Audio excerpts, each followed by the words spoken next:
Goeiedag aan almal. Baie welkom by ons tweede sessie oor die Heidelbergse Katekismes. En dis vir my lekker weer, Skalk, dat jy weer vandag by ons is. Baie welkom hierso. Skalk is reg. En ons het gedink om die eerste sessie het gegaan oor die agtergrond van die Heidelbergse Katekismes of die geskiedenis.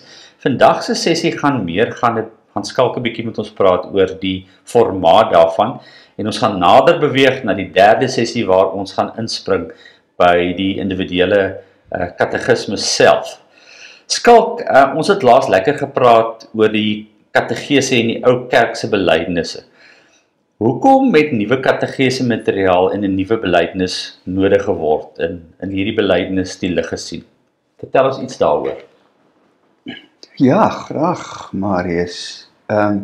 Onthou nou, die reformatie was, mens kan byna sê 'n revolusie. 'n Revolusie is net meer gewelddadig. Die reformatie het 'n groot klomp goed op hulle kop omgekeer. Nie eintlik die goed wat op hulle kop gestaan het, weer op hulle voete neergesit. Ek dink dis dalk die beter ding om te sê.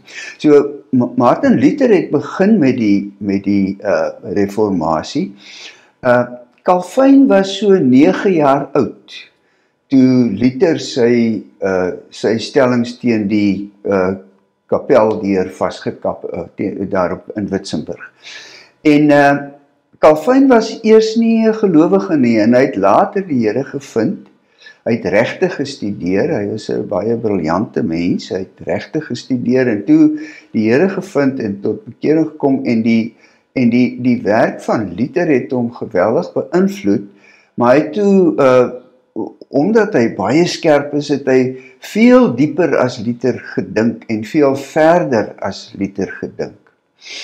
En in Genève het hy 'n redelike groot rol gespeel in die vorming van mense se denke. Keurvors Frederik III van die Paltsgebied het ook die wonder van die reformatie ontdek in Calvin se tyd, en hy het net, sy hart het net opgespring van vreugde oor die feit dat ons die vergifnis in die Here Jesus het, dat ons nie goeie werke hoef te doen om gered te word nie. En hy was so aan die brand vir Christus, dat hy, en vir die boodskap van ons verlossing uit vrye guns alleen, dat hy wou hê dat elkeen dit moet weet. Elkeen in sy keurvorstelike gebied moes dit weet, en hulle moes dit leer. En daarom wou hy hê die kindertjies moet sommer van kleins af op skool dit leer. En toe het hy gevra vir 'n kommissietjie om so 'n kategese op te stel wat vir die kinders die verlossing uit vrye guns alleen kan leer. En nou ja, daar is mos nou die ou grappie van 'n kameelperd is 'n perd wat deur 'n kommissie ontwerp is. Nou, maar die Heidelbergse Katekismes is nie 'n kameelperd nie. Dis 'n wonderbare stuk werk as jy dink 'n kommissie het aan hom gewerk. Jy kan amper nie glo dat 'n kommissie dit kon regkry nie. Ek en jy is mos nou al jare in die kerk, en ons weet wat die voordele en die nadele van kommissies is. So, die Heilige Gees moes beslis hier 'n rol gespeel het. Die ander persoon, die mens wat 'n baie groot rol gespeel het, is die professor Zacharias Ursinus. Hy was 'n jong man nog op daai stadium, Zacharias Ursinus, en dan was daar 'n dominee, Caspar Olevianus. Urs is 'n beer, so ons kan amper in Afrikaans sê professor de Beer en dominee Olyf. En die groot werk is deur Ursinus gedoen. Olevianus het waarskynlik, omdat hy die dominee was, meer in die harte van die mense gekyk en die rol gespeel om die katekismes te laat grondvat in die harte van mense, in die lewe van mense en so meer. So het hy ontstaan in 1563. Ek sien jy het lus om iets te sê. Nee, so wat vir my interessant is, ons dink terug aan die reformatie, wat nie net 'n kerk kon verander het nie, maar wêreld kon verander het. Ja. Wat die mediese wêreld kon verander het, wat die musiek kon verander het. En ek besef nou, en die wetenskappe, nou besef ek net, so daar was 'n volwasse, daar's 'n gehoor wat nog nooit hierdie goed gehoor het nie. Jy sien, ons mense het hierdie goed al hoeveel keer gehoor, tot vervelings toe. Maar wat ons nie verstaan agter die belydenis nie, dit was 'n tyd van 'n radikale omswaai in die wêreld, waar die kennis wat uit hierdie belydenis uitgekom het, was wesenlik, terwyl ons half dink aan sonndagskoolkennis, nê. Dis iets wat jy moet weet, maar dit wil vir my voorkom asof dit geskryf is in 'n konteks waar dit anders ingang gevind het in die harte van mense as later in die tradisie, toe dit al verpligtend geraak het. Jy verstaan wat ek sê? Ek verstaan presies. Kyk, en jy slaan nou die spyker presies op sy kop. Ek wil nou net, daar's nou net een ding wat ek bang is ek gaan vergeet. So ek gaan hom nou gou sê en dan kom ek terug na die punt toe. En dit is dat aanvanklik was die bedoeling vir die kinders op skool en dan natuurlik uiteraard vir die kindertjies in die kerk, maar in die Paltsgebied was die skoolkinders almal kerkkinders. Ek bedoel, dis wat jy, die voordeel wat jy het as jy 'n keersvors het wat 'n gelowige is. Maar op die ou einde is dit ook gebruik om die volwassenes, jy het nou heeltemal dit raak gesien, dat volwassenes in daai tyd het ook nie die goed geweet nie. So die katekismes was aanvanklik bedoel vir die kinders, maar het later, kort daarna, het dit duidelik geword dat die volwassenes dit ook nodig het. En in die kerk in Nederland, in die vroeë tyd, en ook in Genève, het later besluit dat daar moet elke Sondag een van die Sondagafdelings van die katekismes gepreek word, en gewoonlik is dit by die tweede diens of die aanddiens gedoen, en dan is dit, maar die bedoeling daarvan was dat mense weet eenvoudig nie wat die evangelie vir ons leer oor die genade wat vrylik aan ons geskenk word nie. So elke Sondag een. Hy's in 52 Sondae ingedeel. Ja. Dis wat ek het. So, en dis waar die Sondag 1 kom. Heidelbergse katekismes vraag en antwoord 1, maar dis Sondag 1. Ja, Sondag 1 het natuurlik meer as een vraag en antwoord. Daar's 'n hele klomp vrae en antwoorde. Maar daar's net 52 Sondae. So Sondag 1 het 'n vraag en antwoord, 2 vrae en antwoorde. Maar ek dink jy het nou so mooi saamgevat, as ek probeer dink, so wat sou die ervaring daarvan wees, weer eens? Die ervaring was, en jy het nou so mooi gesê, die troosryke karakter. Die ervaring was dat hulle 'n nabyheid van God begin ervaar het, wat hulle nie voorheen ervaar het nie. En skielik goeie soos sonde en verlossing en genade en dankbaarheid skielik nuwe betekenis gekry het. En ek veronderstel ons eie tyd, dis terme wat ou betekenis het, maar om weer sistematies daaroor te kan dink, help dat ons nuwe betekenis daaruit ontdek. Ongelooflike vreugde elke keer as jy dit besef. Weet jy dat die katekismes, en dit is die primêre ding wat ons oor die Heidelbergse katekismes kan sê. Die Heidelbergse katekismes wil die hele tyd by jou hart uitkom. Hy wil die hele tyd by jou uitkom. Kyk, daar is mos 2 maniere hoe mense dink kan weet. Wel is meer as 2 maniere, maar kom ons, wat hierdie betref, kan ons nou sê. Kom ons sê, jy weet dat koning Salomo het 700 vroue gehad en 300 byvroue. Hoe verander dit jou lewe?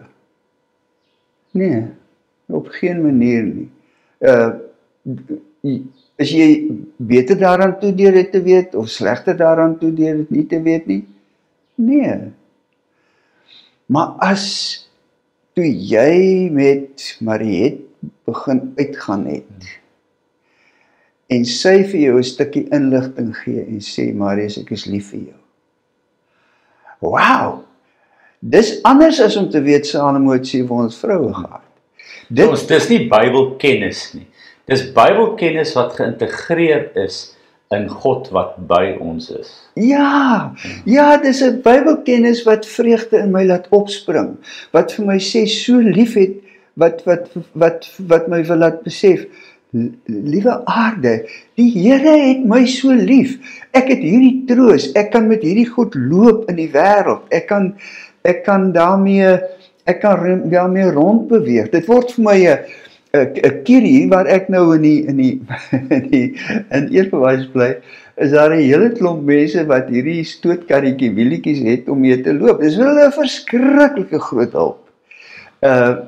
Want daarsonder was hulle immobiel. En dit word vir my amper 'n metafoor, 'n beeld van wat die katekismes vir ons wil doen. As my geloofsbene is nie sterk genoeg om my te dra nie. Ek het so 'n stootkarretjie nodig en die katekismes wil dit wees. Kyk byvoorbeeld, om maar net 2 voorbeelde te noem. Ek dink dis vraag en antwoord 58, wat aan die einde van die gedeelte waar hy die geloofsbelijdenis behandel sê.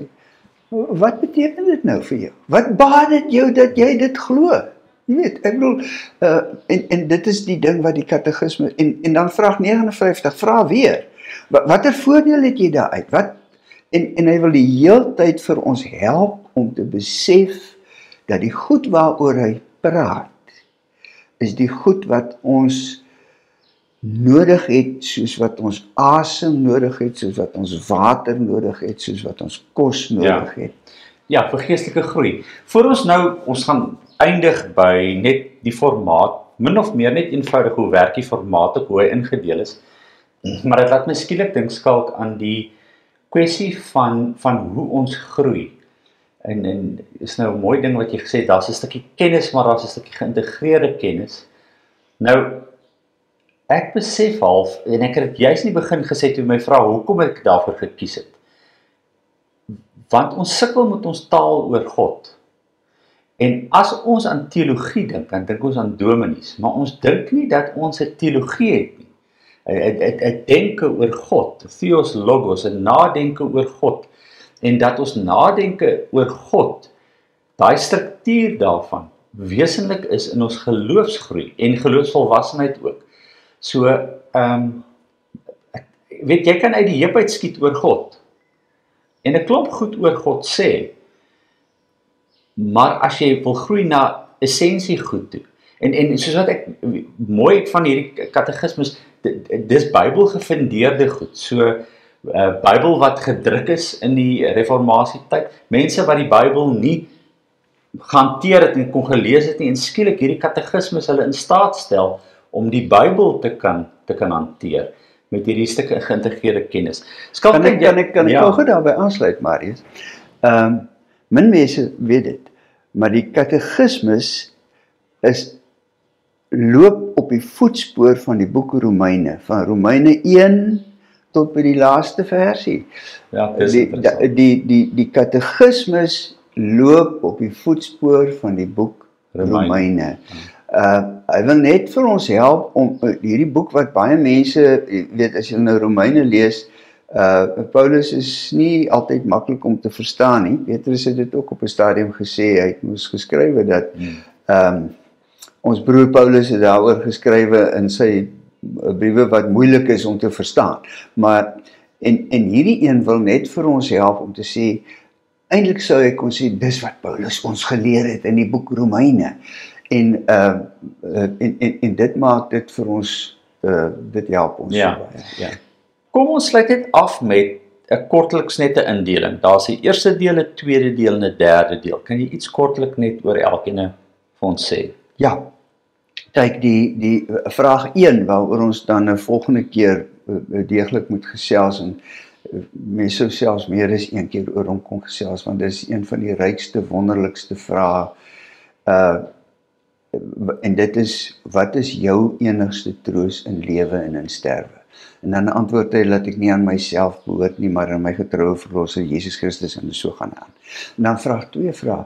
Nou, hoeveel dinge is vir jou nodig om te weet, om hierdie troos te kan hê? Met ander woorde, daar is goed wat 'n mens moet weet, daar is sekere kennis wat jy moet hê, en wat jou dan troos. As ek nou dink, ek moet nou gou dokter toe gaan, en my mediese fonds is uitgeput, en ek het die kennis daarvan, dat daar is daarom in my spaarrekening genoeg om die dokter vir hierdie keer te betaal, dan is ek skielik getroos. So daar is kennis, as ek nie het nie, kan ek nie getroos wees nie, maar as ek het het, kan ek getroos wees. Nou, hoeveel dinge, vraag 2 dan, moet jy weet? En dit gee dan vir ons die struktuur van die katekismes. Die eerste ding is, ek moet weet hoe groot my sonde en ellende is. En die tweede ding is, ek moet weet hoe ek hiervan verlos kan word. En die derde ding is, ek moet weet hoe ek God hiervoor dankbaar kan wees. Ja, Hoe kan ek dankie sê? Ja. Dis die basiese 3 Baie goed. eenvoudig. Ja, En 3 elemente wat so belangrik is in ons geloofsgroei en om die pad en daarin te kan stap. So dit is wat ons gaan doen. Ons gaan wegspring daarmee in ons volgende sessie dan met die eerste vraag en antwoord. Skalk, dankie, dit was lekker geweest om te gesels. Tot ons volgende sessie dan weer. dankie Marius.